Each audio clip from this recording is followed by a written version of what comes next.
네, 반갑습니다. 어제가 대한민국 임시정부 수립 100주년이었죠. 원래 어쩌녁에 강의를 하려 했는데 정부 방침이 어제 임시공휴일로 할 예정이었습니다. 그래서 우리가 계획을 오늘로 미루었습니다. 그러다 보니까 저 강의할 걸 이미 각 방송국에서 다 해프리다 보니까 그러니까 각 방송국에서 성의있게 잘하고 있고, 특히 YTN에서 보니까 강흥에서부터 중경까지 일요일날 11시 10분, 한 11시 반쯤 합니다. 그것이 2주간 하고 남은 이제 일요일날은 중경이 나올 겁니다. 그거는 한성여고 역사 선생님과 학생들이 탐방하는 식으로 합니다. 네, 저는 이야기하고자 하는 것이 무슨 가치 판단보다도 있는 그대로를 여러분에게 전달하려 합니다. 제가 대구에 와서 한 3, 4차례 대구 시민단체나 평통자문위원들 모시고 이 임시정부의 발자취를 찾아서 탐방을 했습니다. 그걸 하면서 직접 보고 찍었던 사진들을 중심으로 여러분들께 설명할까 합니다.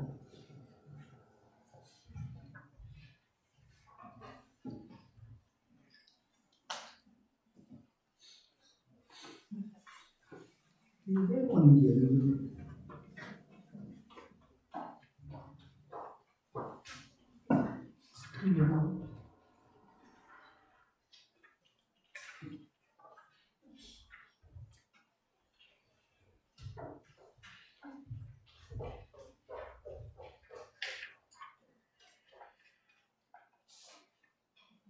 네, 목차는 이렇습니다.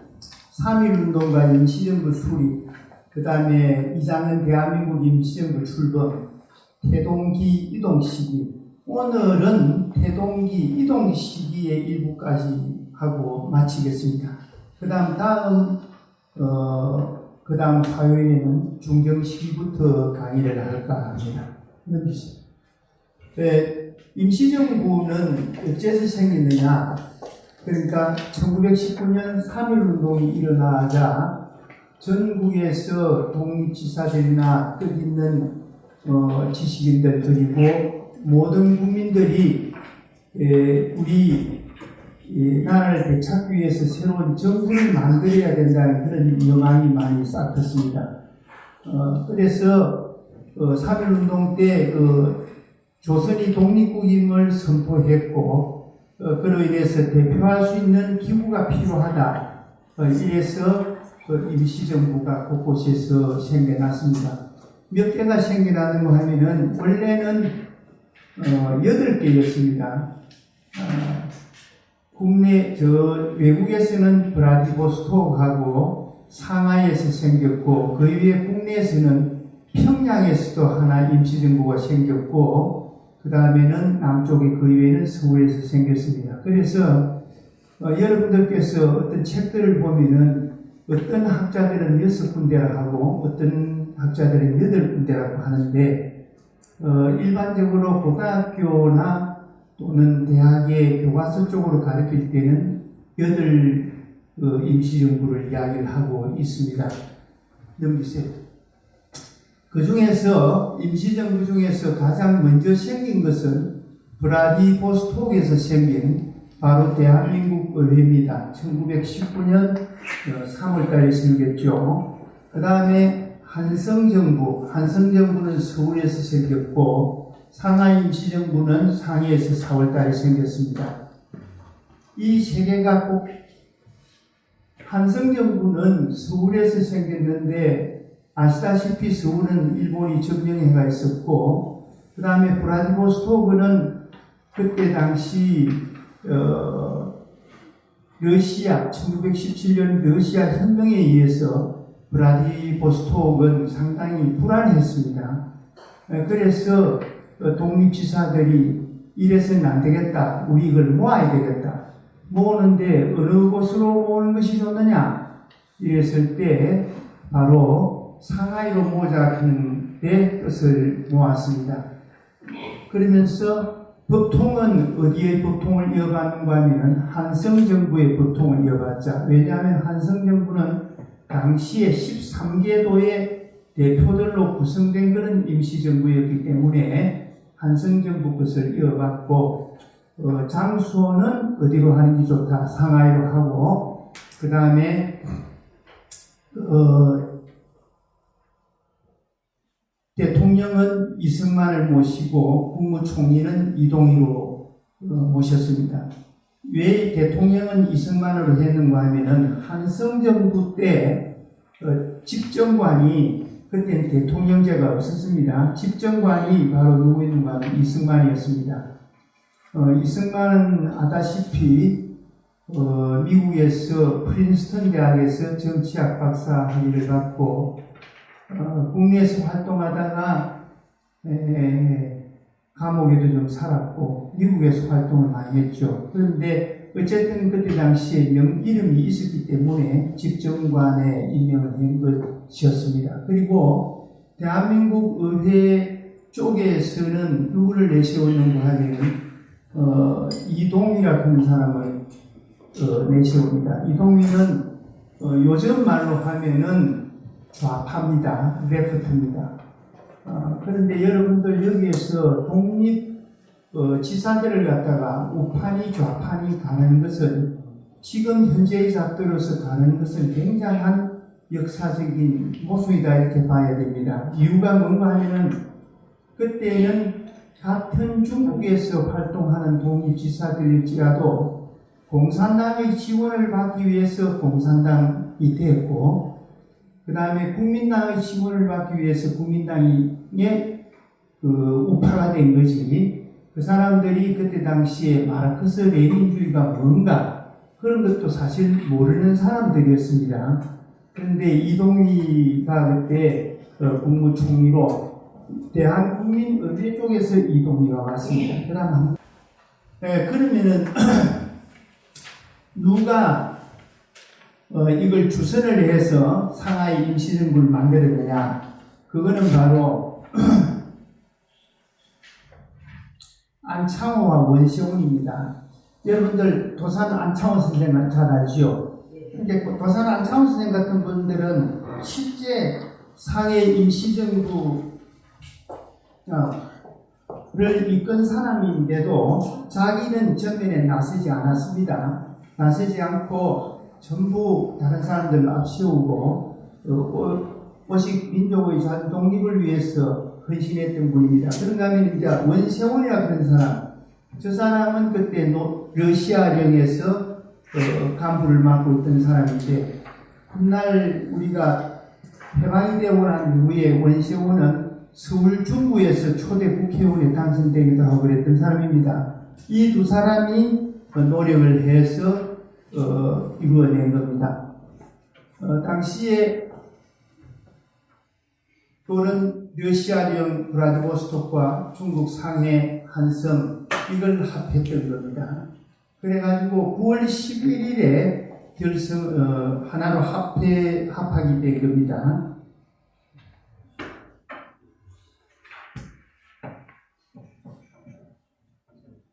대한민국 명칭은 영광이 대한민국 임시정부라고 했어요. 그때 처음으로 우리가 대한민국이라고 하는 국호를 쓰게 되었습니다. 그래서 3.1 운동을 두고 우리가 어떤 이야기를 하는가 하면은 운동이냐 혁명이냐 지금 그 논란이 많이 벌어지고 있죠. 중국 학자들 먼저 1월 달에 우리가 중국에서 임시정부 100년 학술 세미나를 가졌습니다. 그때 중국의 유명한 우리 임시정부 연구한 복단대학 교수에게 여쭈어 보니까 그분은 혁명이라 하기는 뭐 하지 않느냐, 그 사람은 왜 혁명이라 하기는 뭐 하냐 하고 회의를 부정하는 쪽으로 이야기하는 이유는 뭔가 하면은 혁명은 어떤 그 체제가 바뀌어야 된다. 말하자면 군주 체제에서 뭐 민주공화정이나 이런 쪽으로 가야 되고, 그런데 자기들이 볼 때는 일제 한거hen 운동이기 때문에 독립운동으로 본다 하는데, 제가 볼 때는 3.1 운동으로 이루어진 대한민국 임시정부는 여기에서 말하는 것처럼 대한민국입니다. 이 이전에는 대한제국이었죠. 대한제국에서 대한민국으로 이름을 바꾸게 된 것은 바로 3.1 운동의 결과입니다. 3.1 운동 이전만 하더라도 우리가 일본에 대항해서 운동하던 독립지사들은 두 갈래였습니다. 하나는 뭔가 하면 복벽주의. 복벽주의라 그런 것은 군주제로 돌아가자. 다시 우리가 일본에게 나라를 받아가지고 대한제국 조선으로 돌아가자. 그런 복벽주의가 한편 있었고, 그 사람들은 주로 누구 하면 유림들과 농민들이었습니다. 그런가 하면은 개명 지식분자들은, 개명 지식인들은 그것이 아니고, 이제 복벽이 아니고 민주공화제로 돌아가자고 주장을 했던 것의 결실이 바로 뭔가 하면은 3.1 운동이었고, 그걸로서 만들어진 대표적인 기구가 대한민국 임시정부이기 때문에 혁명이라 해도 틀린 건 아니다, 이렇게 볼 수가 있겠습니다. 정부 청사는 중국 상해에 두고, 정부 대표는 아까 말한 것처럼 초대 대통령의 이승만, 이동희를 국무총리로 우선 삼았습니다. 정부 형태는 민주공화제였습니다. 그래서 우리 당시에 헌법 제1조가 뭐였는가 하면은, 대한민국은 민주공화국이다. 지금 현재도 헌법 제1조는 대한민국은 민주공화국이다. 이런 거죠. 이때의 정부 체제를 보면은 대통령이 있고 국무총리가 있습니다. 원래 대통령 중심제 국가는 대통령 밑에 국무총리가 없습니다. 미국 같은 나라는 부통령이 있죠. 그래서 그때 우리나라는 이미 대통령제를 하면서 국무총리제를 두었던 그런 하나의 전통이 있습니다. 오늘날에도 우리는 부통령이 없고 지금 현재도 어떻습니까? 대통령 밑에 국무총리가 있죠. 그런 걸 본다면은 임시정부의 뭐라 할까요? 시장이라 그런 것은 지금 현재까지도 그 보통이 이어지고 있다, 이렇게 볼 수가 있겠습니다. 정부 조직은 집행기관은 행정부고, 그 다음에 대의기관은 의정원, 우리 국회는 의정원입니다. 대통령 밑에 저렇게 각부가 있고, 그 다음에 의정원은 국회인데 출신 지역별로 인구 30만에 의원 1명을 갖다가 30만에 선임을 했습니다. 그래가 우리 경상도는 6사람의 의정원 대표가 있었습니다. 그 다음 정부 운영은 임시의정원을 중심으로 임시정부를 운영했고, 직할조직으로서는 민단이 있었습니다. 민단은 상하이에 그때 당시에 있는 우리 국민들, 재외국민들, 그분들이었습니다.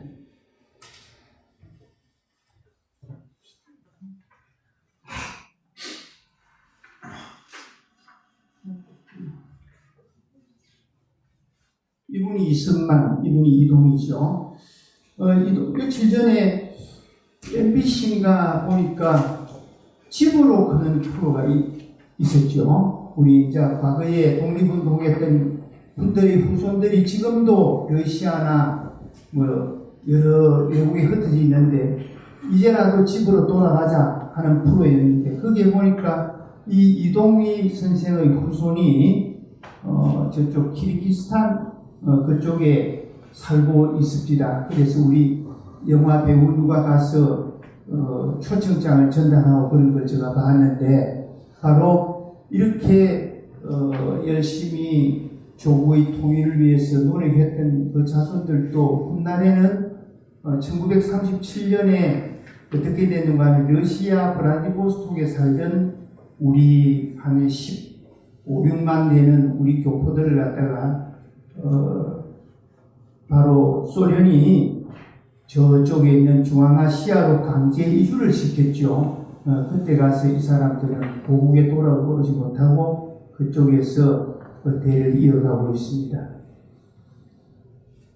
이거는 상해 프랑스 조계에 임시정부가 있었던 첫 건물이 이건데, 지금은 가보면은 전부 다 재개발을 해보기 때문에 어디가 어딘지도 잘 모릅니다.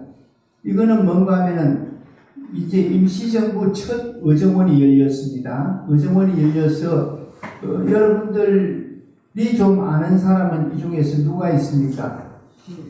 신익희 선생이죠. 신익희가 있는데, 이 사람들은 거의가 장관급이 아니고 부장이 아니고 차관들입니다. 왜 그때 이 사람들이 차관들이 이렇게 임시 국무원 회의를 했는가 하면, 명망이 있는 사람들은 전부 외국에 있었어요. 미국에 있거나 또는 러시아에 있거나 국내에 있거나.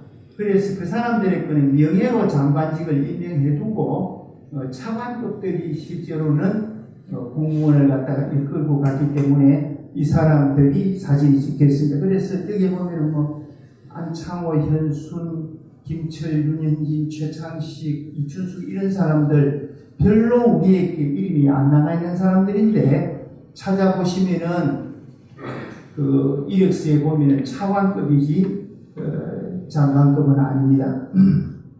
이거는 대한민국 제6회 임시의정원, 그러니까 우리가 말한다면 국회가 열리고 난 다음에 찍은 사진입니다. 여기에 보면은 이분이 누굽니까? 김구 선생입니다. 김구 선생. 이거는 뭔가 하면 1921년 1월 1일에 신년 할애한다고 찍었는데, 이 건물이 작년 12월 달에 발견되었습니다.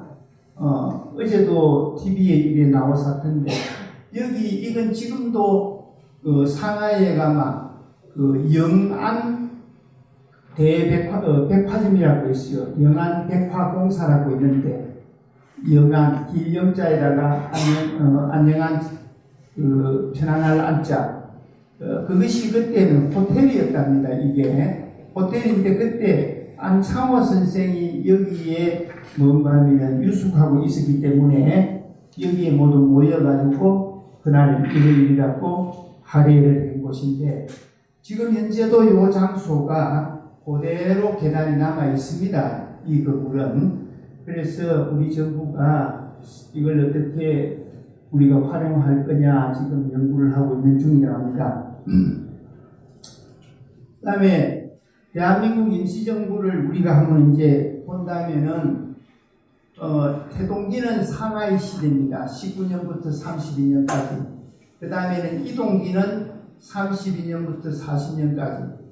그 다음에 정착기는 40년부터 45년까지 중경시대입니다. 이 이동기가 바로 뭔가 하면은 32년부터 40년까지가 주로 일본이 중국 침략이 본격화되어 가지고 우리가 중국의 국민당 정부를 따라서 자꾸 이사를 다니던 그런 시대였습니다.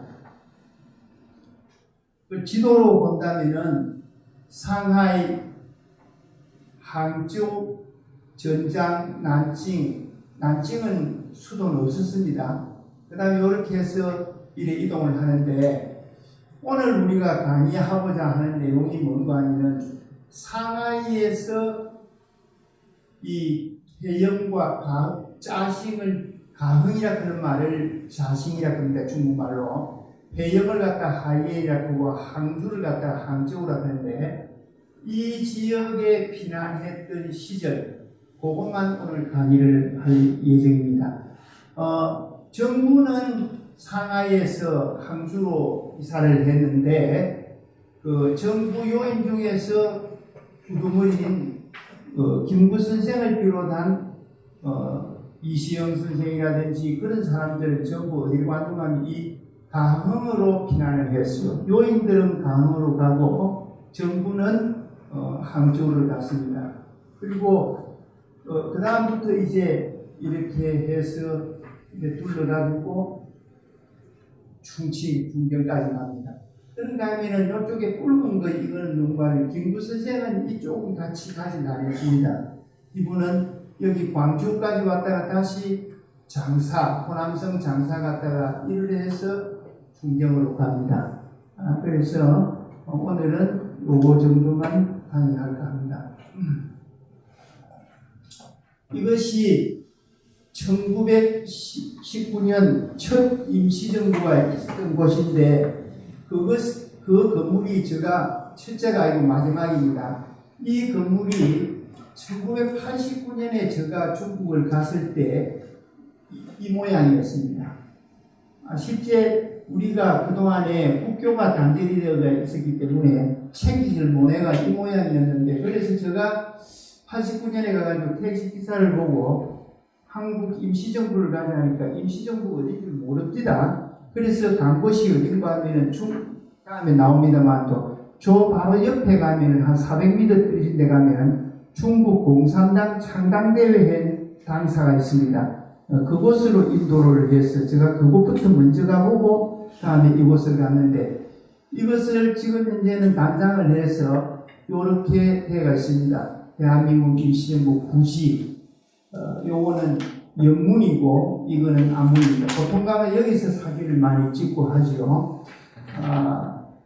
요게 대한민국 임시정부 청사고, 요게 바로 뭔가 하면은 그 옆에 있는 중국 공산당 창당한 곳입니다. 여기가 원래 박예, 우리가 박예라 그런 거 있죠.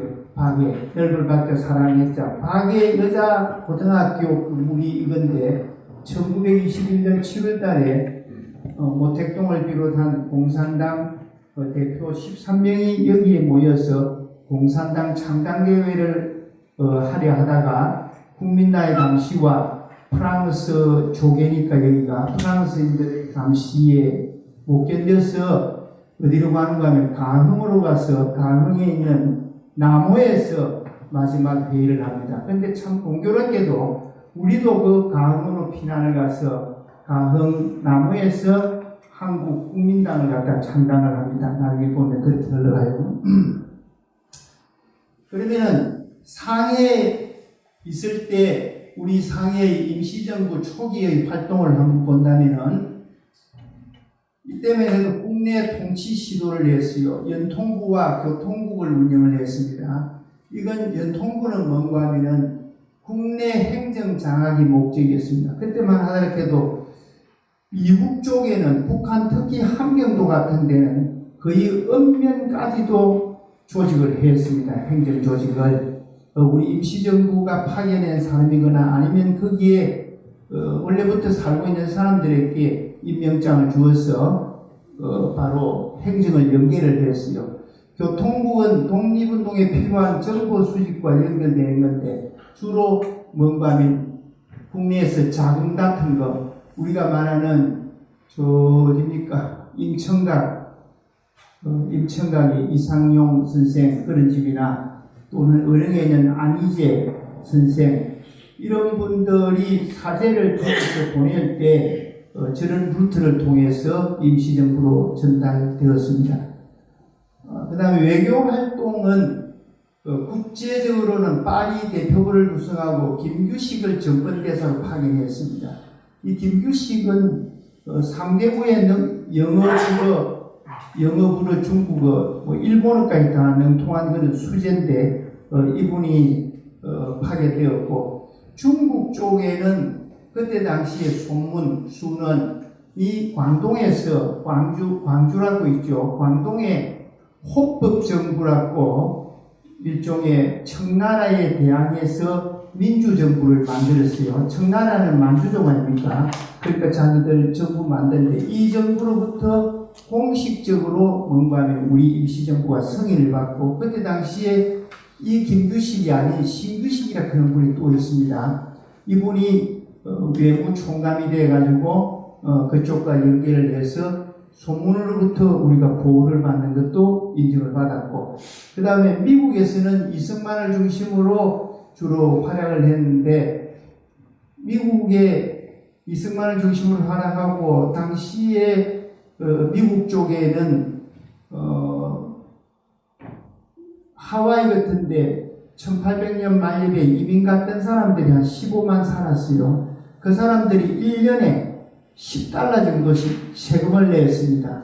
인구세를. 그걸 거두어 가지고 어디로 보내는가 하면은 우리 임시정부로 보내고 그랬습니다. 그분들 사실상은 뭐 수수밭에, 옥수수밭에 일하고 또 쿠바에도 그때 많이 갔습니다. 멕시코도 많이 이민을 가고 그때 당시에 우리 외국에 있는 우리 한교들이 교포가 지금보다 많았습니다. 지금 한 500만 가까이 되죠. 근데 그때 당시에 이미 중국 대륙에 한 350만, 그 다음에 러시아령이 한 150만, 그거면 500만입니다. 그 위에 일본에 한 5만, 그 다음에 미국에 몇십만, 이런 식으로 오히려 지금보다 더 많이 외국에 나가 있었습니다. 우리 인구 비례를 본다면 그때 인구가 3천만이 안 됐습니다. 그런 걸 본다면은 나라에 이런 백성들이 외국에 그만큼 많이 가서 고생을 했다고 볼 수 있습니다. 소련에는 국무총리 이동희가 레닌으로부터 자금 지원을 받았습니다. 레닌이 1917년에 혁명에 성공한 다음에 이동희가 여기에 연통을 해서 지원을 받았는데 이 지원금이 오다가 좀 정발도 되고 그런 사건이 있었습니다. 그러면 소소한 사건이기 때문에 넘어가겠습니다. 군사계획도 수립했는데 19년 12월에는 대한민국 육군 임시군제를 제정해가지고 육군 무관학교를 설립했고 군사간부도 양성했습니다. 1기 19명, 2기 13명. 숫자는 많지 않습니다만도 군대를 갖다가 조직을 갖추었다 그런 것은 어떤 정부에 있어서 갖출 것은 다 갖췄다. 비행 양성소도 설립했는데 국무총장 노백님이 교포 김종림의 지원으로 샌프란시스코에 이런 비행 양성소도 설립했습니다. 그런데 이 노백님 국무총장 연분과 신규식 이런 분들은 일찍이 상해에서 사망했습니다. 그래서 제가 89년 갔을 때는 상해 외국인들 묻혀있는 만국묘에 가니까 이분들 무덤이 그대로 있습니다. 그 이후에 수교된 다음에 저분들의 무덤을 갖다가 이장해 왔습니다. 아직도 세 군가 그 여고가 없어서 이장을 못 했다 그런 이야기를 들었는데, 그 다음에 만주 지역의 독립군들은 임시정부 국무부 산하, 국방부 산하로 편제를 했습니다. 그 다음에 서강도의 수도군과 북강도의 국로운영서 이런 건 아마 먼저 박진광 기자가 이런 거 설명 많이 했을 겁니다. 박진광 기자가 만주 쪽에 연구를 많이 하기 때문에 했습니다. 믿습니다. 그 다음에 교육이나 문화활동은 초등 과정으로서 그때 상하이에 많은 교포가 있었기 때문에 인성학교를 만들고 중학교 과정인 3.1중학을 운영했습니다. 그리고 독립신문도 발행을 했는데 주필이 박은식이었습니다. 그래서 지금 서울대학교 사회과학대학 앞에 가보면 박은식 동상이 있습니다. 왜냐하면 그때 독립신문 주필이고 그런 걸 아마 그분이 서울대학교 출신도 아닌데도 거기에 지금 먼저 딸이 졸업한다고 하면 있어서 올라가 보니까 그 앞에 딱 있더라고요. 그래서 그렇구나 그런 생각을 했습니다. 그 다음 이 독립신문을 중국판으로도 만들었어요. 왜냐? 중국인들에게도 알려야 되겠다는 생각. 이거는 인성학교 졸업 정서입니다. 그때 초대 교장이 바로 누군가 여운영 선생이었습니다. 여운영 선생 1946년입니까? 암살당했죠. 이런 분들은 민족주의자들이지 공산주의자들이 아닙니다. 그런데 너무 극우 세력들이 이런 민족주의자를 갖다가 전부 암살을 했죠. 그때 여러분들 알다시피 여운영과 같이 어깨를 나란히 하고 같은 비슷한 노선을 걷던 사람이 지금 와서 여양 안에 또는 이상한 사람들끼리 서울을 주느니 안 주느니 논쟁의 대상이 되고 있는 김원봉입니다. 김원봉 같은 사람들은 월북을 한 이유가 바로 이 여운영 이 선생이 암살을 당하고 나니까 그 다음 차례는 자기 차례다 이 말입니다. 거기다가 그 이전에 이미 소위 자기는 노동자들 권익을 위해서 좀 그걸 뒤에서 조정했다 이래가지고 경찰에 끌려가서 그때 장택상이가 뭐였습니까? 수도경찰청장이고 그 밑에 바로 노덕술이라 그는 악질 경관이 있었죠. 그 사람은 일본 악질이었습니까? 그 사람에 잡혀가서 상당히 모멸감을 느꼈답니다. 뺨도 맞고. 그리고 여운영 선생님 암살을 당하고 하니까 내가 여기 있으면 되겠느냐. 그래서 김구 선생과 김규식 선생하고 모두 남북 협상을 위해서 평양 갈 때 따라 올라가셔가지고 그대로 주저앉아 있었던 사람입니다. 그래서 우리가 이런 서문을 이야기할 때는 중국도 지금 그동안 중국도 대만과 중국이 달려있죠. 근데 일본에 투쟁했던 역사나 그 흔적을 가지고는 중국 공산당이나 대만에 있는 국민당이 뜻을 같이 합니다. 우리 역사를 볼 때 그때까지 일본에 대항했다면 그거는 중화민족의 독립지사이다. 그 이후에 갈라놓은 것은 정치가 갈라놓은 거지 민족 정신이 갈라놓은 게 아니다. 그래가지고 그쪽에서는 그런 지금 현재 대대적으로 상당히 그런 화합운동이 벌어지고 있다고 이야기합니다. 먼저 세미나 때 보건대학 상해 후탄 다시 복단대학에 있는 서문화 교수라고 생각합니다. 그러면서 당신들도 앞으로 통일을 지향한다면 그런 걸 좀 약간 넓은 시장으로 봐야 되지 않느냐 이런 이야기를 합니다. 판단은 여러분들이 하시고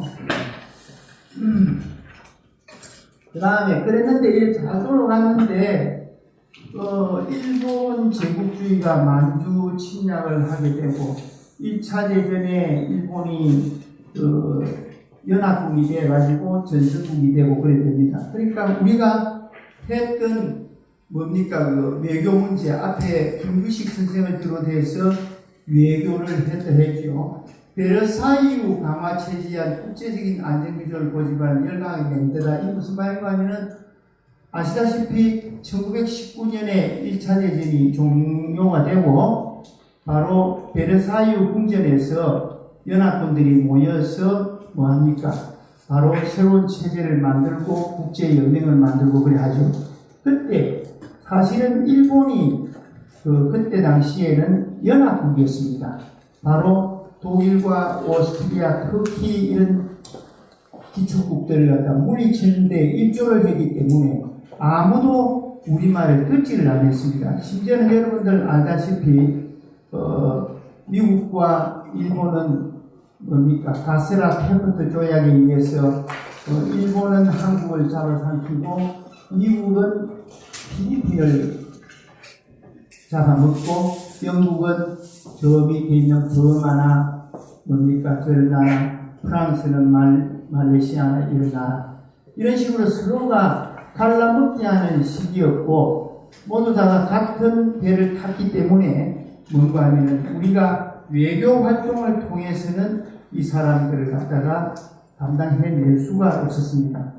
그래서 이때 여러분들 요즘 또 나옵니다만 박용만이라는 또 독립지사가 있습니다. 그분과 이승만이 앙투가 벌인 것도 박용만은 대단히 미국에서 활약을 했고 미국에서 군관학교도 만들었고 그런 사람입니다. 그런데 박용만은 뭔가 하면 외교로서는 절대로 독립이 안 된다. 그러니까 우리가 힘을 육성해야 된다 해가 군관학교를 만들었고 미국에서도 이승만은 외교를 해야 된다.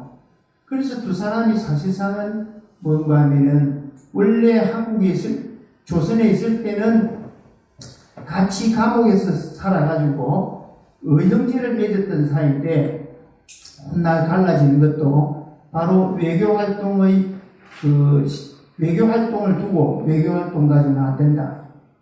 그래서 두 사람이 갈랐은 겁니다. 그래서 아마 우리 문제분의 어느 대구의 어느 지역구에서 어디 베이징 다녀오신 뭐 있지. 그때 박용만 거기에 가셨던가 모르겠습니다. 예, 베이징에 가신다면 박용만의 흔적을 안 찾아보면 그것도 또 약간 빠진 거 아닌가 그렇게 봅니다.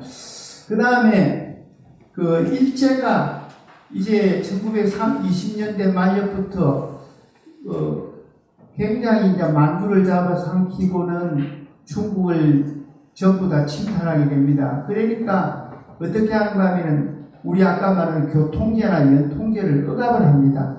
억압을 하니까 전부 교통통신이 전부 다가 차단이 돼 버리니까 임시정부가 자금줄이 차단이 돼 버립니다. 운영할 돈이 없어요. 곳곳에서 들어오는 걸 국외적으로는 일본이 연합군 행세를 하면서 그걸 막고 국내적으로는 바로 만주를 점령하고는 우리의 자금줄이 갖다 끊어버립니다. 그 다음에 임시 대통령 이승만이 상해 머리뿔지 않고 미국에 가야 했습니다. 대통령 같으면 상해 있어야 되는데 상해 없었습니다.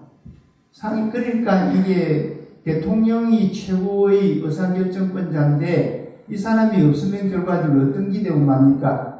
아무래도 뭐가 질서가 잡기 필요했죠. 그 다음 정부 운영 기술의 미숙 및 독립운동 세력의 분열. 우리가 독립운동사를 읽어보면은 안타까운 기들이 있습니다. 뭔가 이건 제가 말하는 게 아니고 김준엽 선생의 회고록에 보면은 자기가 일본 학도병으로 끌려가서 70만 구 끝에 중경에 임시정부가 있다고 해서 찾아가 보니까 머리 하나에 당 하나더라. 지도자 한 사람에 당 하나더라 이 말이야. 저도 지금 보면 다 못 외우겠더라고요. 당 이름을. 요즘 우리나라와 새로 당 만들려고 하면 당 만들기 어렵죠. 왜 어렵습니까? 하도 당 이름을 많이 지어가지고 뭐를 짓겠습니까? 그렇죠. 그런 것처럼 그때 보면은 조선독립당, 무슨 조선 국민당, 대한국민당 온갖 당이 많고 그랬습니다. 그럴 수밖에 없는 게 돈도 없고 그 다음에 대통령도 자리에 없고 그 다음에 외교 활동도 안 되고 하니까 허물어집니다. 그래서 팔로 모색이 뭔가 하면 임시 대통령 이승만을 탄핵하기로 합니다. 그래서 대한민국 대통령 탄핵 1호는 이승만 대통령입니다. 박근혜 대통령이 아니고 이승만 대통령인데 1925년 3월 달에 이승만 대통령을 탄핵을 해요. 왜 탄핵을 하는가 하면 첫째 이 양반이 뭐라 했는가 하면은 1차 대전이 끝나고 나서 기고를 했어요. 우리나라를 오히려 미국에 의한 국제연맹이 신탁 통제해주면 좋겠다 했어요. 그러니까 신채호 선생이 뭐라고 부르는가 하면 이완용은 있는 나라를 팔아먹었지만 이승만은 아직 나라를 찾기도 전에 팔아먹었다. 그래서 이건 말이 안 된다 이 말이야. 우리가 지금 나라 찾으려고 임시정부 만들어 놨는데 그게 무슨 말이냐. 그 다음에는 둘째는 미국에서 임시정부를 원격 조정하는 체제로는 난국을 극복하기 어렵고 그 다음 또 이승만 대통령이 대통령 되기 전에 이미 대통령이란 또 그 명함을 파가 된 것이요. 그 프레시던트라고. 원래 아까 말할 때 한성정부의 집정관이라고 했죠. 집정관 같으면 엑시큐티브나 뭐 그래 해야 되는데 뭐라고 받는가 하면은 그때 당시에 임시정부 대통령이라고 봤다. 그렇게 밉다 이겁니다 또. 그 다음에는 셋째는 재미교 후보들의 인구시를 이승만이 임시정부에 송금치 않는 점들. 약간 삥땅을 횡그 이런 건데 돈을 만지면 그런 일이 아니겠습니까만은 아무튼 이거는 역사에 확실한 증거가 있는지는 몰라도 지금 이게 정실로 돼가 있기 때문에 이래지가 쓴 겁니다.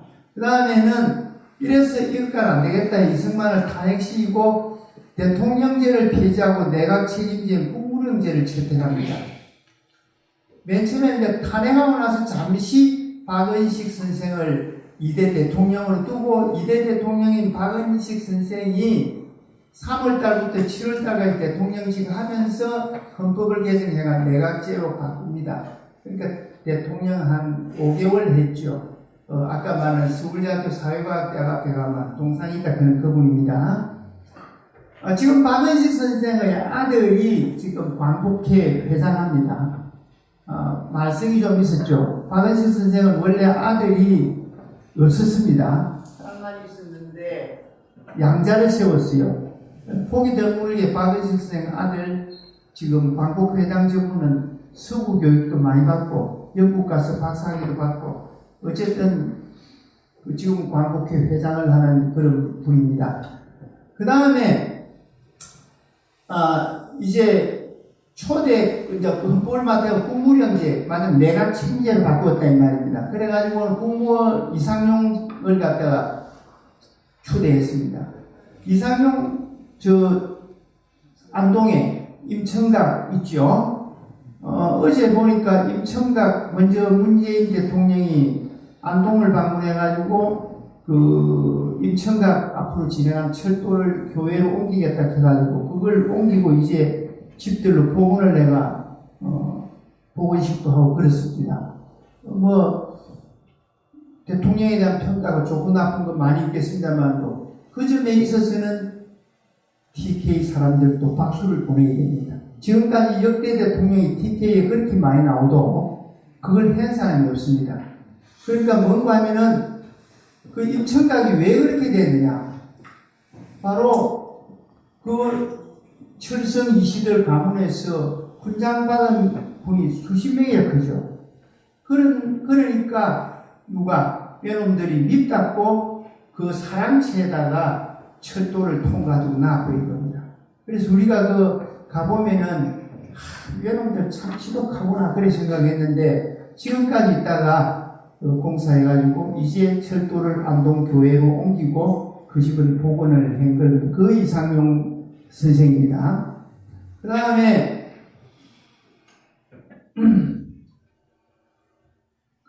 국무원령 이런데 이상용 이분도 어디서 활약을 많이 했는가 하면은 만주서 활용을 했습니다. 원래 신흥무관학교라든지 이런 걸 만드는데 돈을 많이 대고 그랬는 분인데 여기 와서 보니까 막 상하이에 흩어지가 있고 안 된다니까. 그래서 그 조각도 제대로 못하고 다 돌아갔습니다. 그 다음에 홍진 이분의 동상을 갖다가 국회의 사당 앞에 세운다 그런가? 어제 뉴스 나옵니다. 이분을 잠실에 세웠다가 이분도 결과적으로 이 난국을 해결하지 못해서 고마 살인을 합니다. 그래서 맡은 사람이 국무령의 김구가 이걸 맡게 됩니다. 김구가 맡으면서 법을 바꿔가지고 국무령 혼자서 하기로 하고 국무위원 제도로 바꿉니다. 그러니까 나는 국무위원의 최엄행이다. 사회자다. 의장일 따름이지 내가 거기에서 제일 높은 국무령이 아니다. 그렇게 해서 자기가 국무위원제로 바꾸고 국무위원금 국무령을 맡았습니다. 지금 중국 보면은 그 시진핑을 갖다 당 총석이라 그죠. 사실상 당 헌법에 의하면 당 총석이가 최고 높은 게 아닙니다. 중앙정치국 상무회의의 주재자에 불과합니다. 표는 한 표밖에 없어요. 상무위원들 중에. 그거나 똑같은 체제였습니다. 그 다음에 이래가는 안 되겠다.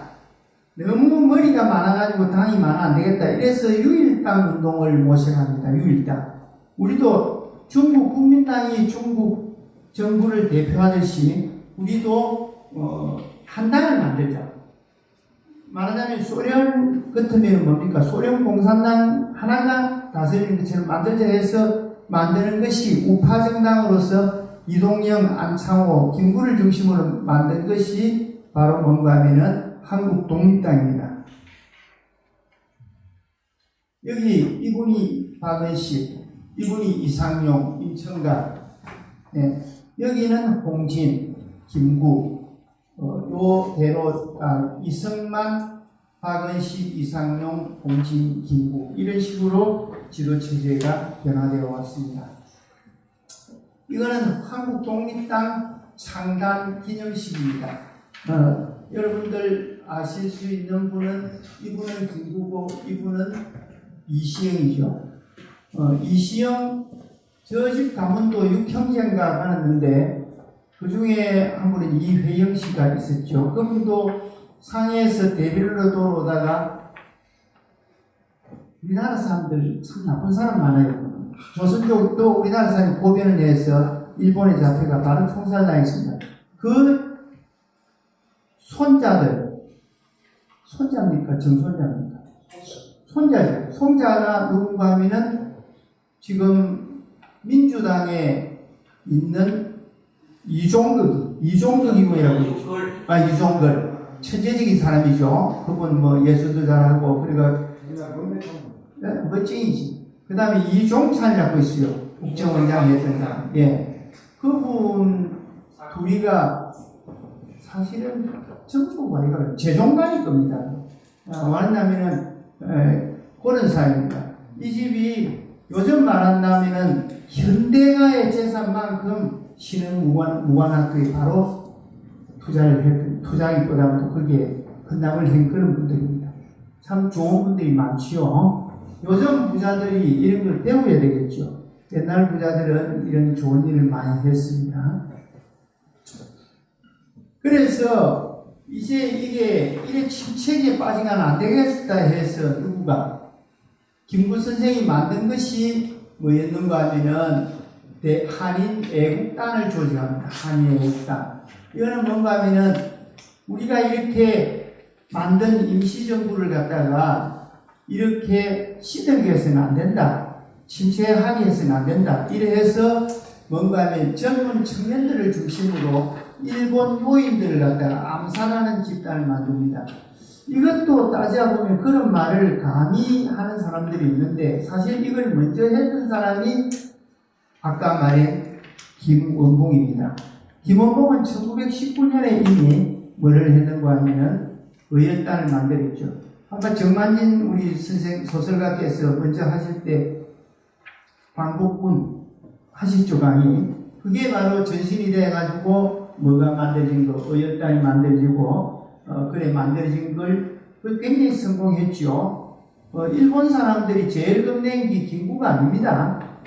누군가 하면은 김원봉입니다. 예, 암살에 안 나옵니까? 김원봉인데 그래서 지금 보면은 밀양에 가면은 김원봉 기념관이 있습니다.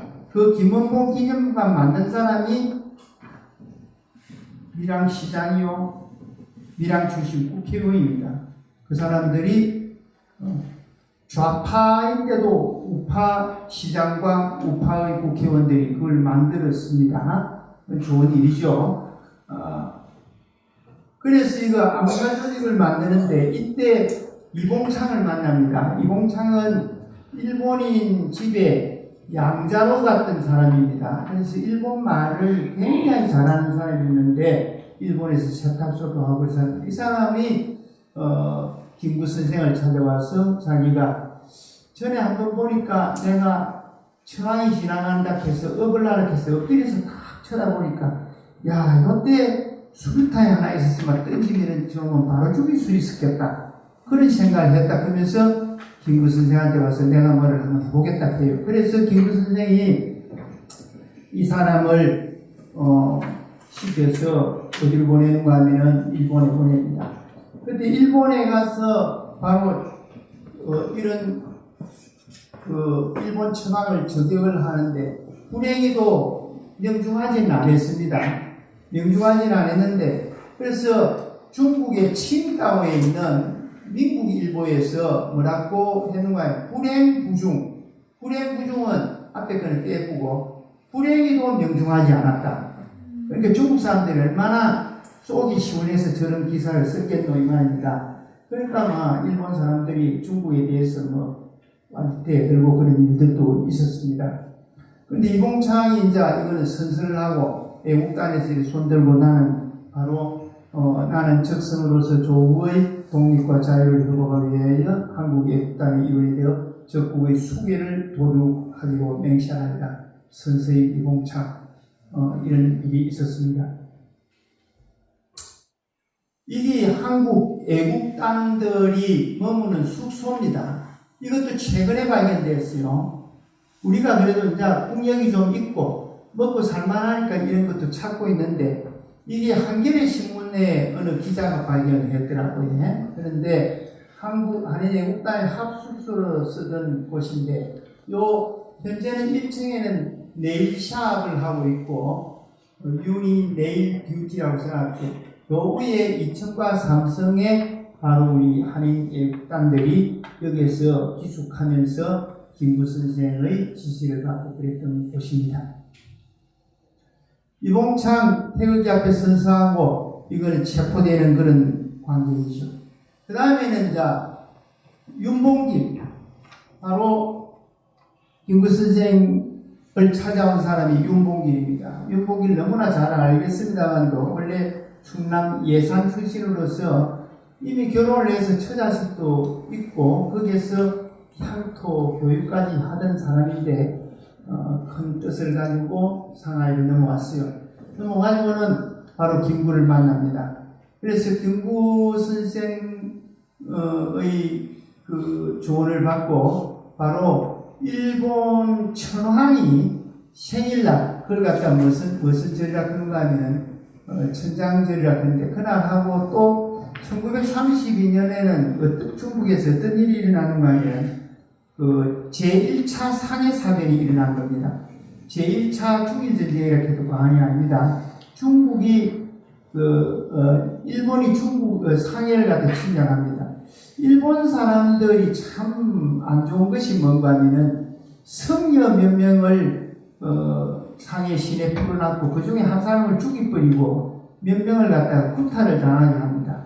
일본 스스로가 자작극입니다. 그래놓고는 중국이 그런 짓을 했다 해서 전쟁을 일으킵니다. 그런데 이제 중국이 상해전쟁에서 패합니다. 그러니까 그 전승일과 그 다음에 천황의 생일날을 맞이해서 4월 29일 날 뭔가 하면은 바로 열병식을 어디에서 하기로 했는가 하면 공구공원에서 하기로 했습니다. 잠시 밑으로 가보면 여기에서 갈 때 윤봉길 선생 윤봉길 선생을 내일 보낼 것 같으면 아침에 옆에 있는 교포집에다가 돈을 얼마 줘서 김구 선생이 뭐를 했는가 하면 쌀밥을 해놔라. 죽어도 배를 부르게 먹고 죽어야 안 되겠나 하고 쌀밥을 잘 채워주는데 아침에 태어나게 잘 먹더랍니다. 그래서 김구 선생이 마음속으로는 이거는 성공할 수 있겠다. 저렇게 태어난 청년은 처음 봤다 이 말입니다. 그리고는 떠나면서 이거는 뭐 자주 나오는 이야기인데 시계를 풀면서 윤봉길 의사가 선생님 저는 1시간 후면은 없어질 몸인데 제가 차고 있는 시계는 6원짜리고 선생님 시계는 2원짜리니까 바꿔 찹시다. 그래서 바꿔 찹니다. 그리고 이제 마지막으로 차에 태워 보낼 때 그 김구 선생은 목매여 이 사람아 우리 다음 세계에서 보게 하고 보내는데 가서 이제 바로 던졌는데 성공을 합니다. 성공을 해서 이때 중국은 부상을 당한 사람들이 굉장히 많아요. 그 중에서 대장도 있습니다. 육군대 상해주둔 사령관, 그 다음에 그루민단 단장.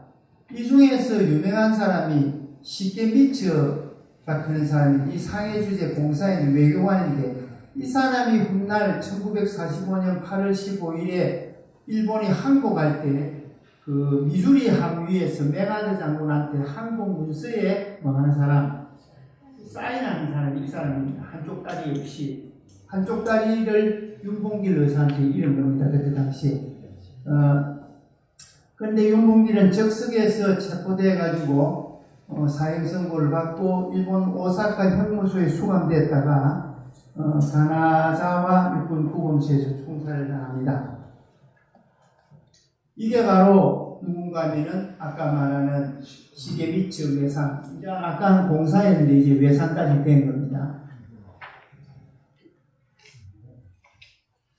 이거는 윤봉길이 폭탄 제조와 교섭을 맡은 중국인 왕백수와 중국 김홍일입니다.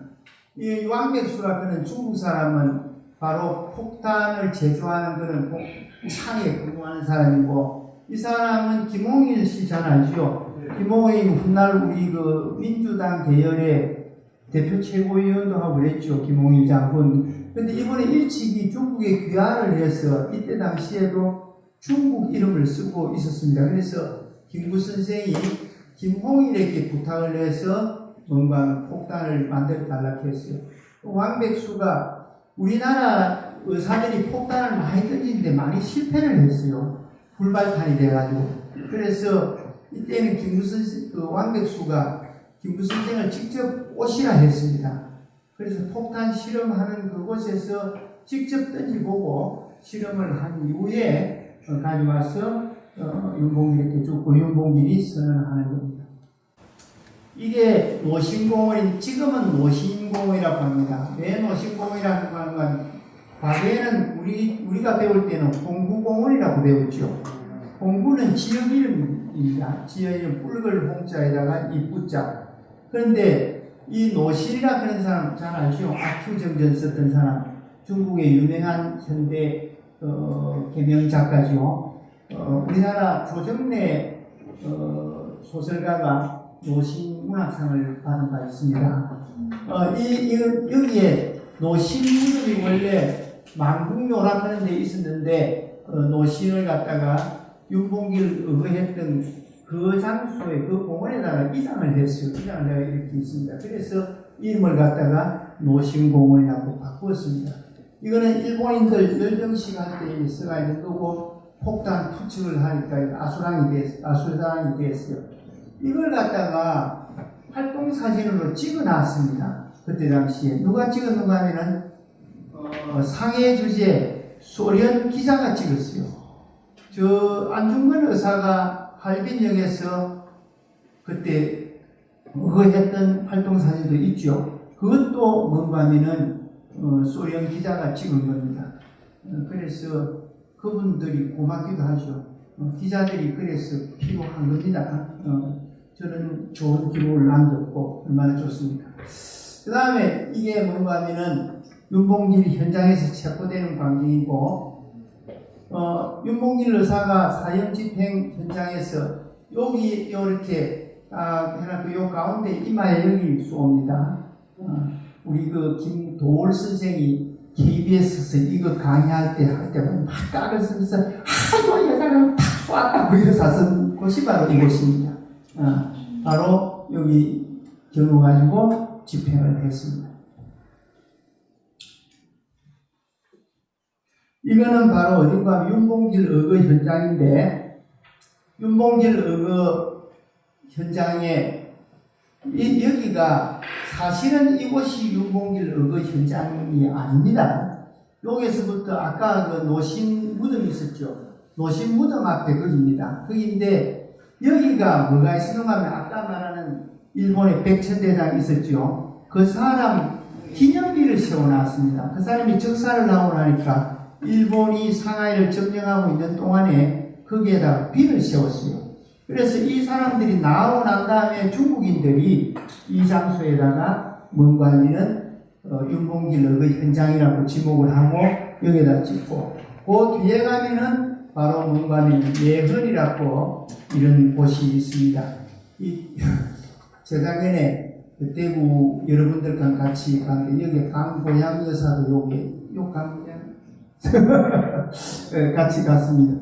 여는 경북대학 이승우 교수님, 여는 헌호목 변호사, 여는 신교육자, 많은 분들이 그때 가셨는데, 여기에는 매헌이라고, 원래는 매정이라고 이름을 붙였어요.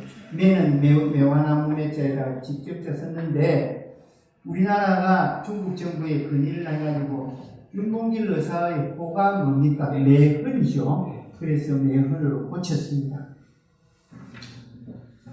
그 다음에 우리 참 윤봉길 의사에 대해서 이제 이야기를 훗날 뒤에서 본다면은, 우리가 45년 해방되고 나서 김구 선생이 환국을 하고 나서 제일 처음 찾아간 곳이 누군가 하면은 이 윤봉길 이 가족들을 찾았습니다. 신문에서 윤봉길, 이봉창 이런 가족들을 수소문을 하니까 예산이 그대로 살아있더라 이 말입니다. 그래 가셔가지고 윤봉길의 부친, 김구 선생 부친, 그 다음에 모친, 부인, 아들 이런 사람들을 갖다가 같이 사진을 찍고 그 후에 1946년 5월 달에는 윤봉길을 묻어나은 것이 어딘가 하면 일본 아까 형무소에 사형을 시켜가지고 무덤에 묻은 게 아니고 이놈들이 쓰레기장 비슷한 밟고 다니는 곳 지하의 땅에다 묻어버렸어요. 관남 밑 닦고 천추에 하이된다 해가 막 밟고 다니다 묻어놨어. 그걸 갖다가 문경 출신입니까? 박열, 영화는 나왔죠. 그분한테 그때 박열은 그때 일본에 있었죠. 그러니까 박열한테 부탁을 해가지고 이분하고 백정기 그다음에 이봉창 유해를 갖다가 국내로 송환을 합니다. 해가지고 지금 포창공원에다가 윤봉길 백정기 여사를 묻고 그 중에 한 군데는 아직 비워놨습니다. 뭐라고 비워놨는가 하면은 만약에 안중근 의사의 유해를 찾는다면은 이곳에 묻으리라 하고 비워놨고 그래서 며칠 전에 보니까 지금 효창 뭡니까 이걸 갖다가 이제 국립묘지 뭐 이름을 붙인다 이런 말이 나옵니다. 그런데 일본에 가도 일본 사람들도 윤봉길 의사를 존경하는 사람들이 있습니다. 그 원래 묻히던 그곳을 갖다가 이렇게 기념석을 놔놨고 추모하고 아직도 있답니다. 일본 사람들이 제일 한국인들 중에서 그래도 기억에 오래 간직하고 있고 존경하는 사람은 첫째는 안중근 의사, 둘째는 윤동주 시인, 그 다음에 윤봉길 이 정도로 될 겁니다.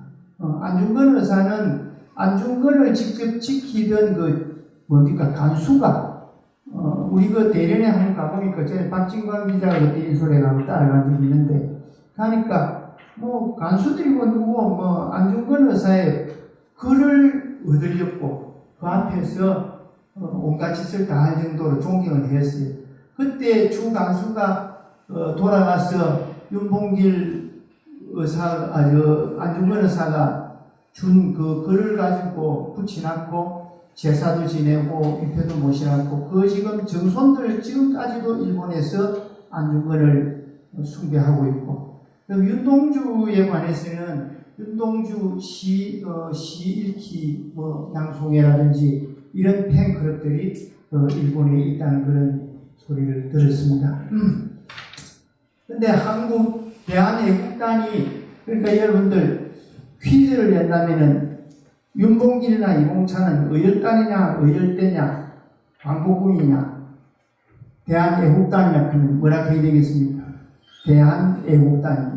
전에 보니 퀴즈 내가지고 우리 정만인 소설가가 책도 주고 그랬었는데 저도 마지막 날 저는 구두로 퀴즈를 하면 낼 작정인데 그때 여기에 문제 나옵니다. 결과는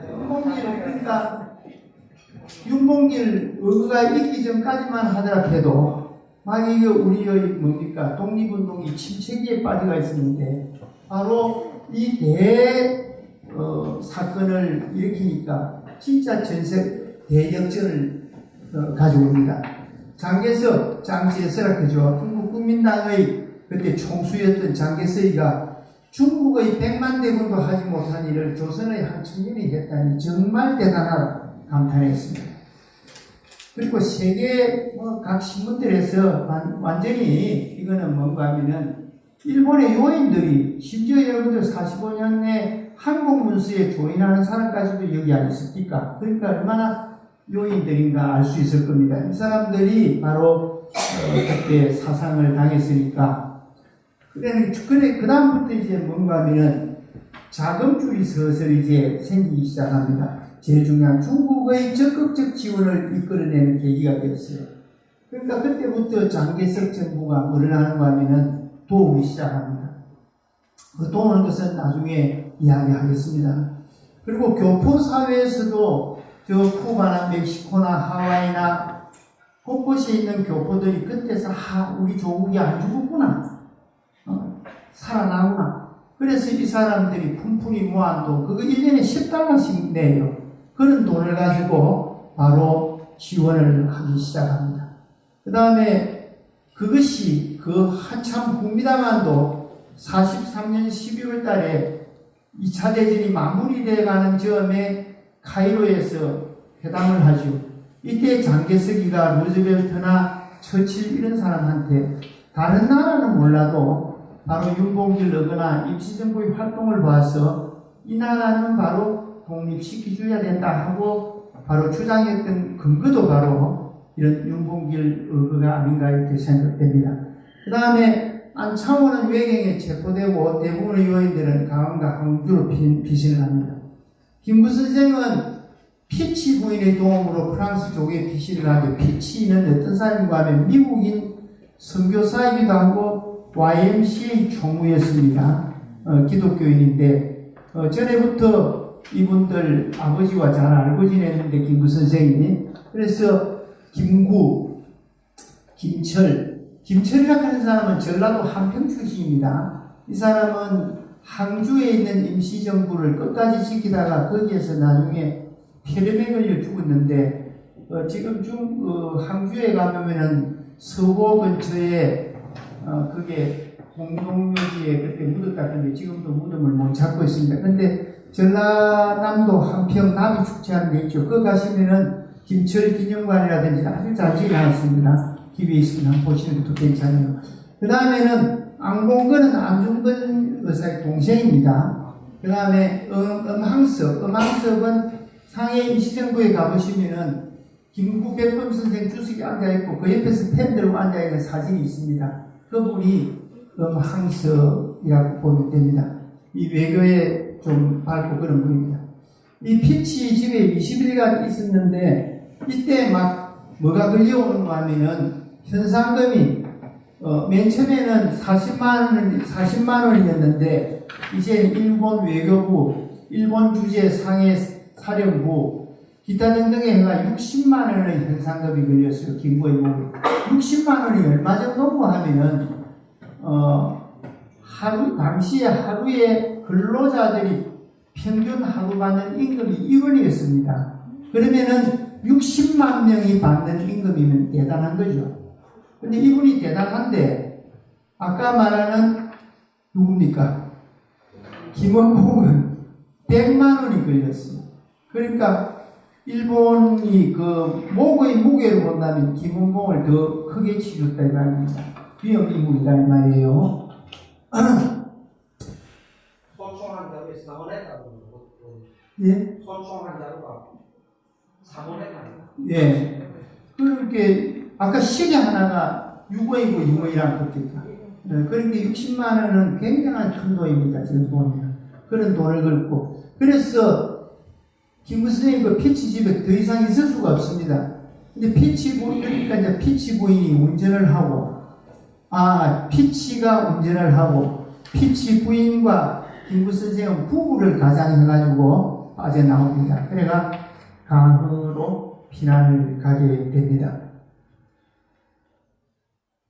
이게 우리가 1945년 해방되고 난 후에 이 피치 부부가 이 피치 일가들이 김구 선생 집의 경보장을 방문합니다. 이 김구 선생이고 이 피치 부인이고 이 피치고 이런 사람들이 해방된 걸 보고 같이 축하해 준다고 왔던 그런 사진입니다.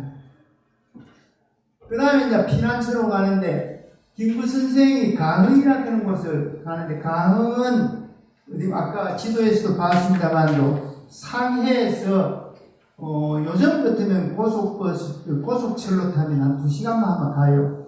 버스를 타니까 4시간 걸리고 가흥은 아주 아름다울 각자 흥할 흥자니까 뭐 보나 이름만 봐도 아름다운 곳 아닙니까? 그곳인데 거리로 어째 거리로 피난을 가는가 하면은 그때 박찬익이라 하는 우리 분이 있었는데 이분은 박찬익은 중국의 공무원이었습니다.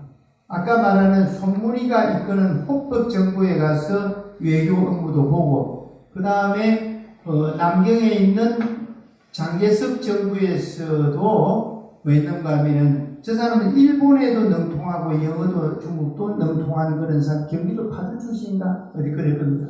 근데 저분이 이제 뭐를 했는가 하면은 대일본 그 정보 파악하는 그런 위치에 있었습니다. 중국 공무원으로서. 그러니까 박찬희가 뭔가 하면은 이래가면 안 되겠다. 잘못하다가 김구가 잡히면 큰일이다 해서 그때 당시에 중국의 실권자가 누구인 물론 장개석입니다만도 그 밑에 조직부장이 국민당 조직부장이 진과부라 하는 사람이 있었어요. 이 사람이 진과부인데 그 다음에 우리가 남경 쪽으로 갈 때는 또 이 진과부가 감소성 성장을 했어요. 그래서 여러 번 이 사람이 도움을 받는데 이 진과부 동생은 진입부입니다. 설립자. 이 두 형제는 훗날 저강성 출신인데 훗날 장개석이를 따라서 대만을 와서 자기 동생은 저가 다녔던 중국 국립정치대학, 대만에 있는 국립정치대학의 교장도 하고 총장도 하고 사범대학 총장도 하고 교육부 장관도 했어요. 그래서 지금도 대만 사범대학에 가보면은 그 큰 도서관을 갖다가 입구 도서관이라고 써놨습니다. 그런 진시가문, 중국어가 진시가문이라고 유명한 가문. 그 집인데 실권자인데 이 양반이 바로 누구에게 장개석에게 보고하고 저보성이라고 하는 사람을 연락을 합니다. 저보성이라고 하는 사람은 당시에 저강성에 가장 명망 높은 지도급이 있었습니다.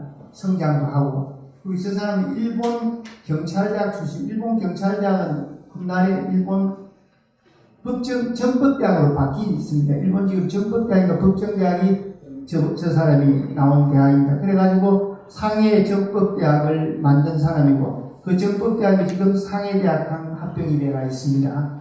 그런 아주 대단한 사람인데 이 저보성 선생이 자기 집이 당시에 비가 있었어요. 양자가 집을 갖다 돌보고 있는 것이 가능에 있었어요. 그리고 순둥 안 됩니다. 그때 또 어떤 사람이 이 사람이 뒤편 자원은 음항섭과 박찬희, 이 비쓰고 박찬희고 이 양반은 연 김구, 여는 중국 국민당 왕학수라 하는 사람 부부입니다. 이 부부가 도와주고 이랬습니다. 이 갔던 곳이 바로 뭔가 김구 피난처가 가흥시 매만가에 있는데 이 저보성의 저택인데 제가 처음 갔을 때는 집이 이렇습니다. 이렇게밖에 안 돼가 있었어요. 이따가 훗날 누가 와서 이 집을 확인했는가 하면 김구 선생의 아들이 누가 있습니까? 아들이 두 분이죠. 원래 큰 아들은 김인, 둘째 아들은 김신인데 김인은 아버지를 따라서 원래 뭔가 남경에 있는 중앙대학교 졸업을 했는데 그 사람은 안중근 의사의 질서가 되었습니다. 안중근 의사의 동생 안중근의 사위가 되었습니다. 안미생이라고 하는 사람인데 그 사람은 남편인데 중경에서 나중에 중경에는 그게 안 좋습니다. 이게 습기가 많고 이래서 풍토병으로 폐렴으로 죽는데 그 다음 아들이 누굽니까? 김신 장군 아니죠? 공군 참모총장도 하셨고 교통부 장관도 했고 대만 대사도 하고 그랬습니다. 그분이 가가지고 수교되기 전에 갔습니다. 가가지고 이 장소를 확인하고 자기 어릴 때 살던 집도 확인하고 그 다음에 이렇게 지금은 앞부분은 이렇게 되어 있고 뒷부분은 이렇습니다. 그러니까 앞에 들어가면 여러분들 지금 제가 이게 활동 사진이 아니니까 입체적으로 못 보이는데 이 안에 들어가면 1층 되어 있고 2층에서 계단으로 내려가면은 뒤에 남보라는 보수와 연결되어 있습니다. 그러니까 여기 숨어 있으면은 외놈들이 오거나 뭐 정탐꾼이 오면은 피해서 일해서 나무에 가서 시술을 했다는 그런 곳입니다. 여기 우리 강보양 여사하고 또 박진관 기자하고 모두 다 갔다 왔습니다. 그 다음에 여기에는 김구 피난처는 피난처인데 한국 임시정부 용언들의 주집니다. 말하자면은 김구 선생 아까 피난했던 고식으로부터 그거는 누가 하면 저보성 선생의 양자 그 진동생이라는 사람 진동생이가 살고 있었는데 거기에서 한 300~400m 거리에 뭐가 있는가 하면 이런 집이 옛날에 갔을 때 있었습니다. 근데 지금은 이제 이렇게 말끔히 단장을 해놨는데 2층 집입니다. 2층 집에 1층에는 사무실로 쓰고 우리 임시정부 요인들이 2층에는 여기 누가 있을까 하면 지금 어제도 TV에 나옵니다. 어제 그 저녁에 19시 19분에 그지 행사 있죠, 여의도. 그거 할 때 누구 옆에 그 이낙연 총리 옆에 노래가 앉아있는 노인 한 분이 있었죠. 그분이 누가 하면 김자동 선생입니다. 김자동이라는 사람 그때 애기였습니다. 여가 했을 때. 그 아버지가 김의한, 김가진이라는 그런 사람의 아들이 김의한이고 그 또 부인은 정정화라고 녹두라 그런 책을 쓴 사람입니다. 그 두 사람 사이에 난 그 사람들 방이 있고 음악석도 여기 있었고 김구 선생 또 어머니도 훗날 이리로 오가지고 여기에 계셨습니다. 2층에 지금도 가면 그걸 복원을 해놨어요. 아까 말씀드리는 요 사람이 누군가 하면은 정정화고 요게 누군가 하면은 지금 90여 세 된 김자동 선생이 사람입니다. 그때 이거는 애기 동자가 지금은 이제 죽을 날을 기다리고 있죠. 그러면서도 이런 분들이 계셔서 그래도 우리를 지켜주는 거죠. 여기 누군가 하면 뒷줄부터 진동생이라는 사람은 아까 저보선 선생님 집주인의 양자고 그 다음에 성명이상 그 다음에 김자진 장군 김좌진이 아니고 김가진의 아들. 김가진은 우리나라에서 큰 벼슬을 하고 일본이 백작의 그걸 줬는데도 자기가 뿌리치고 누군가 하면 독립운동했던 그런 분입니다. 그 다음에 이동영 박찬익, 김구, 음왕석, 저공장이라 그러기 하는데, 이 저공장은 누가 하면은, 아까 말하는 보성 선생의 그 아들입니다. 아들. 그리고 요거는 이제 그 가족들. 요 중에서 우리가 요 사람이 김자동, 요 사람이 또 김자동입니다. 요 사람. 또는 어린 사람들이 지금은, 연세가 90이 넘었습니다. 그 다음에 거기에 숙무가 있으니까 또 일본 사람들이 정탐 분들이 냄새를 맡고 드나듭니다. 그래서 이름을 그때는 김구 선생이 장진구라고 고쳤어요. 자기 친애가가 장씨입니다. 그래서 장진구로 고치고 광동 사람이라고 했습니다. 중국에는 여러분 가보시면은 사투리가 워낙 많았어. 산동 사람이 광동말 못 알아듣습니다. 제가 맨 처음 중국 가가 남경을 89년에 택시 대질로 하니까 하루에 한 4만원밖에 안 합니다. 대질로에 하루 종일 다니고는 내일도 니 어디서 왔노? 그러니까 내가 저 길림성에서 온 조선족이다. 그러니까 와서 종진인성 나이대 차오센주라 그러니까 딱 믿더라고. 그래가지고 저녁에 이제 내일도 좀 대질을 하자고 호텔에 가면 뭐 이거 여권을 내야 될까? 딱 보니까 니 피해 뭐 니가 내 쏘겠구나 이렇게 하루 종일 쏘키고 따라다닙니다. 몰라요. 그래서 나는 우리 아들 중국에 가거들랑 뭐라 그거들랑 좀 위험한 데 가거든. 저 김임성에서는 조선족이라 그러든지 아니면 또 우리 딸은 뭐 북경에 가니 극하더랍니다. 당신 신강서 온 사람이냐 이런 묻더랍니다. 또 그러니까 잘 몰라요. 특히 저기에는 그 광동말은 특히 그렇습니다. 일본 사람, 광동에는 상인 장사에 수립할죠. 그러니까 일본 사람들은 광동말 따로 배웁니다. 광동강 무역하려고. 그러니까 이제 그 숨어 있다가 일어나 안 되겠어. 다시 도망을 가야 되겠다. 피신을 하는데, 그때 당시에 뭔가 하면 아까 저보성 선생의 그 아들이 저공장이라고 했죠. 저공장의 부인이 주가해라고 있었습니다. 예?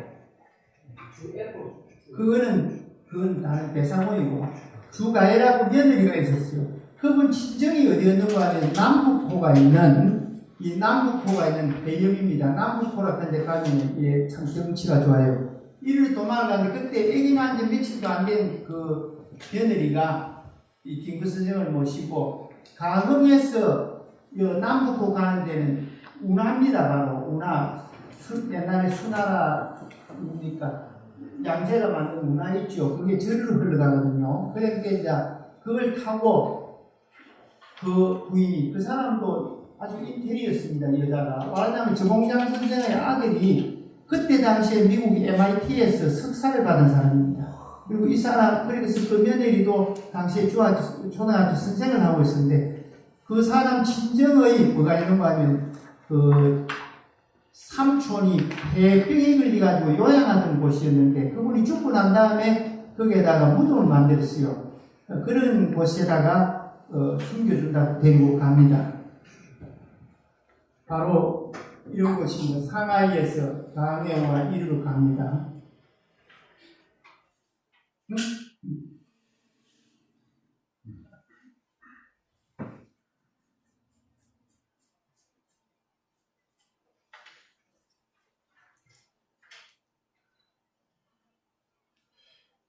가서 거기에서 수모가 지내다가 이제 그 이후에 또 거기도 안전치 않아가 가고 돌아옵니다. 오는데 오고 갈 때 들리던 데가 이거 김구 관조처라고 지금도 그 바닷가에 가면은 강하구에 여기서 김구 선생이 저 멀리 조국을 쳐다보고 그리던 곳이 있습니다.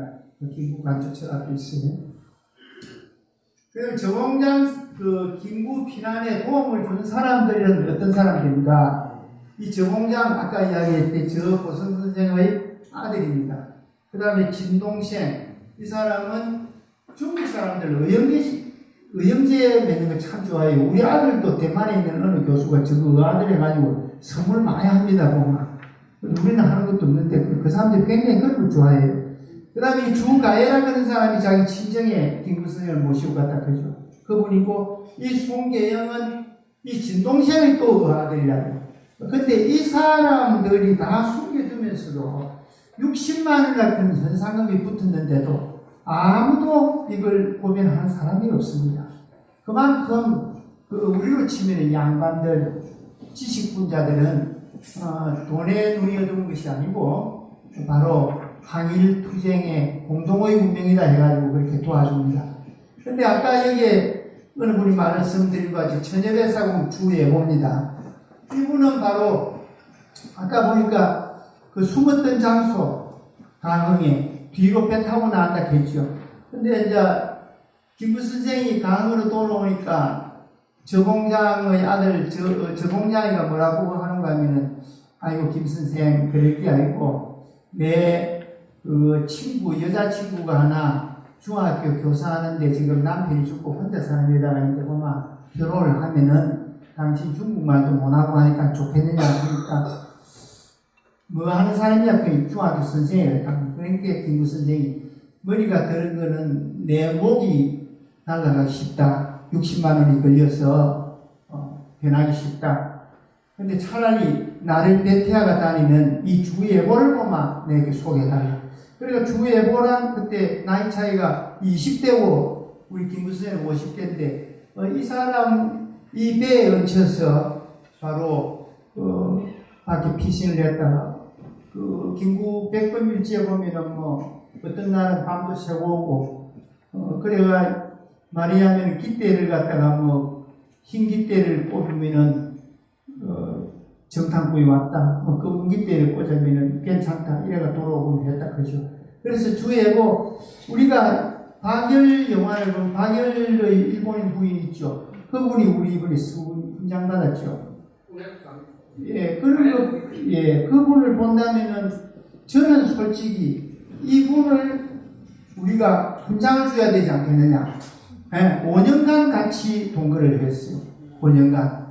그러니까 뭐 동거가 많이 동거시 이건 뭔가 피신을 시키는 그런 큰 역할을 해준 분이 이 주예본데, 훗날 우리 김구 선생이 남경에서 남경 사변이 일어나가지고 집에 돌아가라고 자기는 장사로 가는데 갈 때 돈을 얼마 주지를 못했습니다. 뭐 곧 전쟁이 끝나면 만나겠지 하고, 그래서 그 훗날 백범일치 학원을 쓸 때 굉장히 그걸 갖다가 안타깝게 생각합니다. 그때 차라리 돈이라도 흠뻑 좀 주고 보냈는데, 해방지고 나서는 조국에 돌아오기 바쁜데 찾아보지도 못하고 중경서 상해를 거쳐 돌아왔으니까. 그래서 이런 분들은 아까 말한 피난을 시켰던 저 보성 선생 있죠. 그분은 우리나라 건국훈장을 받았습니다. 이게 바로 뭔가 하면은, 여기가 나무라면은, 그 매만노가라, 여기가 아까 김구 선생이 숨어있던 그 집이라면은, 여기가 연루를 하는 데고, 여기서 배를 타고 이러면, 여기가 나무입니다. 이 강원 가보면은 막 물길이 문어발처럼 뻗쳐 있습니다. 그래서 수향이 많아요. 물수자, 고향이라 그러는 한자, 향토 양자. 와르나면 저기가 강남이거든요. 양재강의 남쪽을 강남이라 그러죠. 강남인데다가 운하가 곳곳에 뻗쳐 있으니까 그런 곳입니다. 여수. 그런데 가흥과 항주에 피난을 한 이 시기에 우리가 남긴 흔적이 많습니다. 그러니까 바로 윤봉길 그 의사가 의거를 함으로써 강으로 피난을 하긴 했습니다만도 우리 임시정부의 그 위상은 오히려 더 높아지는 계기를 마련하게 됩니다. 이 장제석이 이 사람한테 면담을 신청을 합니다. 어디에서 강흥에 계실 때 면담을 신청해서 육군중앙 가서 뭘 만나자 해서 만날 때 누구를 데리고 왔는가 하면은 그 박찬익을 그 통역관으로, 저쪽은 진과부를 갖다가 기스당 겸 조직부자였기 때문에 대동을 했습니다. 그래서 네 사람이 만났어요. 만났을 때 김구 선생은 중국말을 못합니다. 필담으로 우리가 이야기할 때니까 두 사람은 좀 자리를 피하도록 해주십시오 했어요. 그렇게 장제석이가 두 사람 나가고 김구 선생은 이제 북글로 이래 써가지고 이야기를 합니다. 좀 어떻게 하면 도우면 좋겠다. 특히 돈을 얼마를 주면은 일본의 요인들을 갖다가 한국과 중국과 세계에 도처에서 그걸 전부 다 암살을 하고 중요한 교란 것들은 또 폭파시키고 그러겠다 했어요. 그러니까 장개석이가 돌아가서 구체적인 계획을 한번 써가 올려보세요. 그래서 돌아와 오니까 아까 말한 이 장개석의 비서인 진과부가 와서 하는 이야기가 이렇게 합니다. 우리 누굽니까? 장개석 씨가 말하기를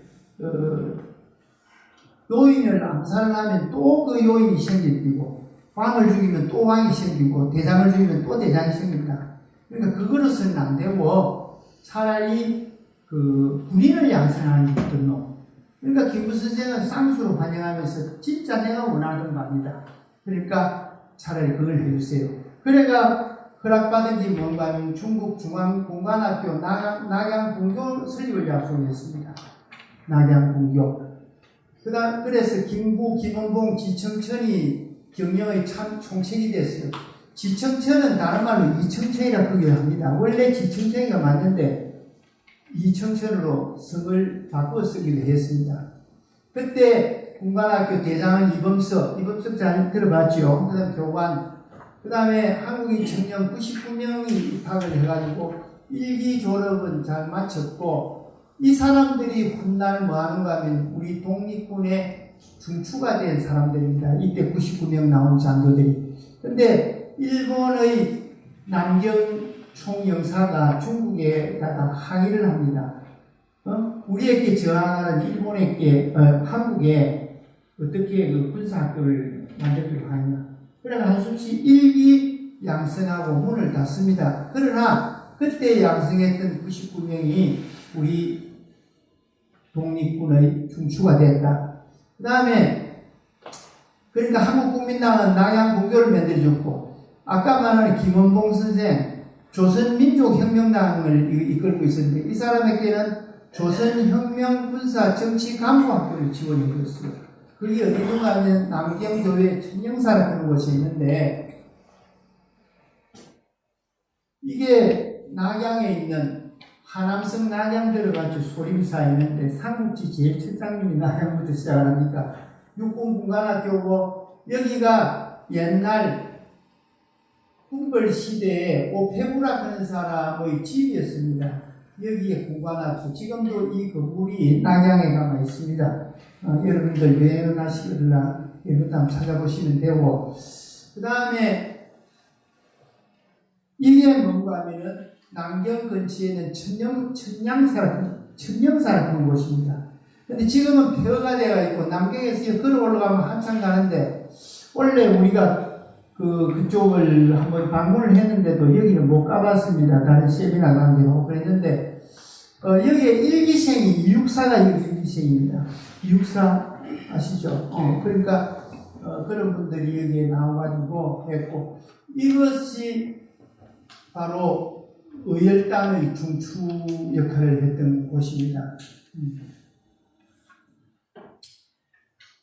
그리고 이제 아까 그거는 군사적으로 약속을 받았는 거고 그 다음에 하나는 우리 임시정부를 재정비를 합니다. 이 시기에 그때 관내라는 말은 중국에 가면 관내, 관외를 많이 씁니다. 관이라는 말은 만리장성 안을 관내라고 만리장성 저 끄트머리 발해만에 이어지는 그걸 갖다 산해관이라고 합니다.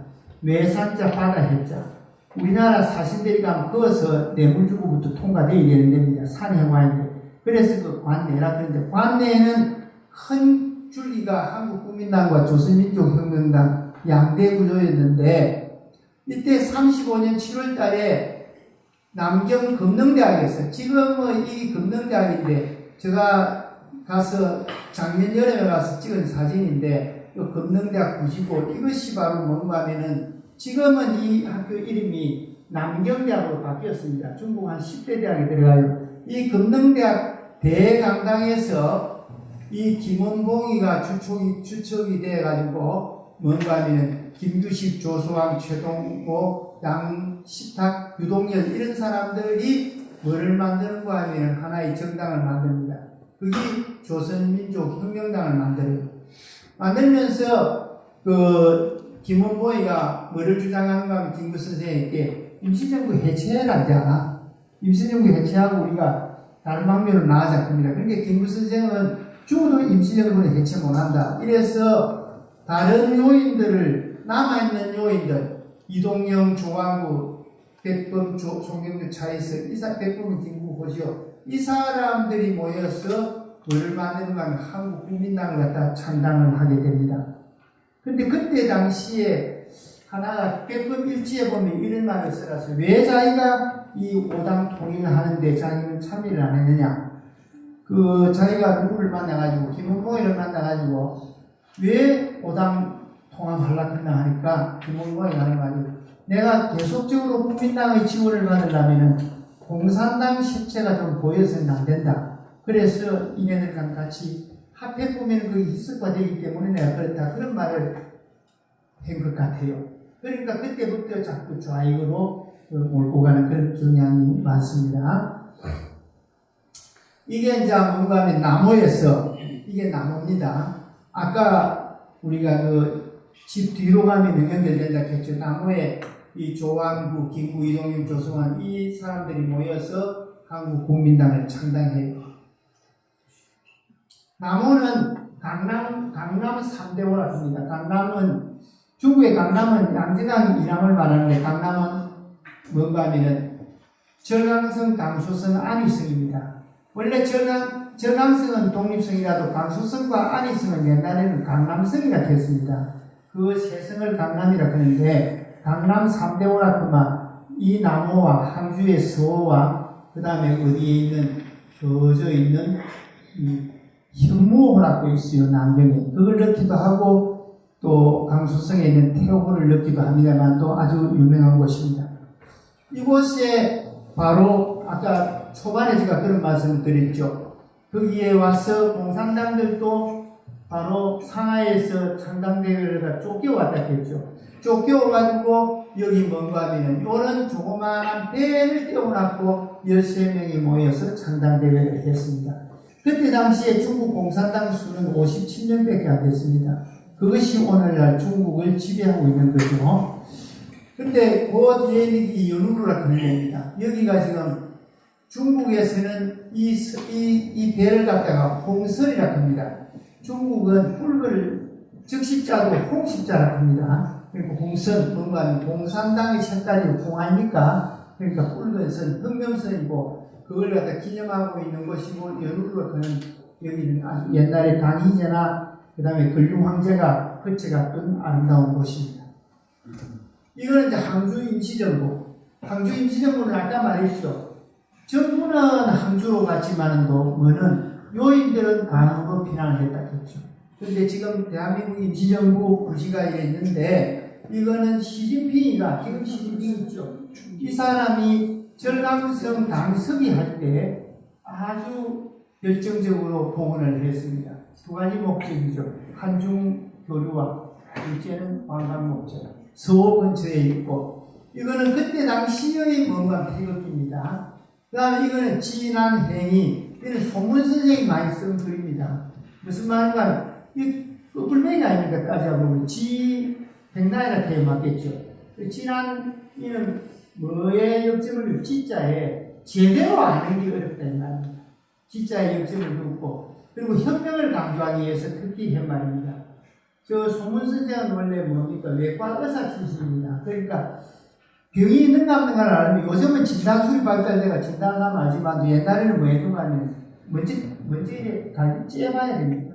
그러니까 째보는 행동부터 먼저 하면 안에 뭐가 있는 걸 알 수 있다. 그러니까 혁명을 하는 민초들에게 행동하라 그런 걸 갖다가 오히려 뭐 하기 위해서 강조하기 위해서 저런 말을 썼던 것입니다. 자, 시간이 다 됐는데, 그래서 그 다음에 이제 진강으로 뭐를 가는 거 하면은, 이사를 갑니다. 여기까지가 뭔가 하면은 32년부터, 어느 때까지 가면 35년 사이입니다. 32년부터 32년에, 그러니까 1919년에 누굽니까?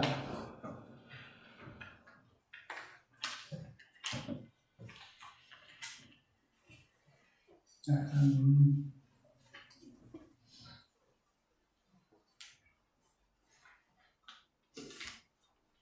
1919년에 임시정부가 만들어지고 그 다음에 1932년 2년까지는 어디 있었다 했습니까?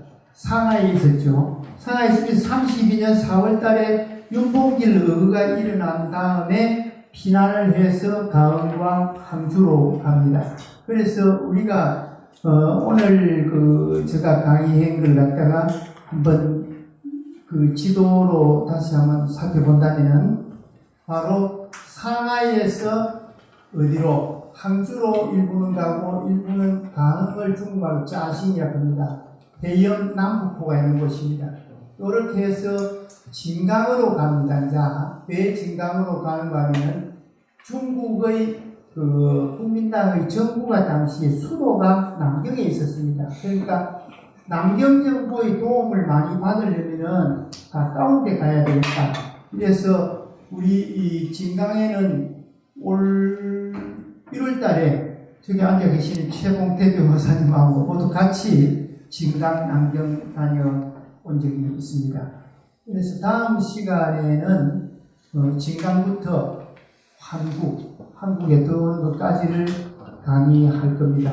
그래서 오늘 요 시점에 중요한 것은 바로 윤봉길 의거가 바로 우리 임시정부, 침체되어가는 임시정부의 활력소를 불어넣었다.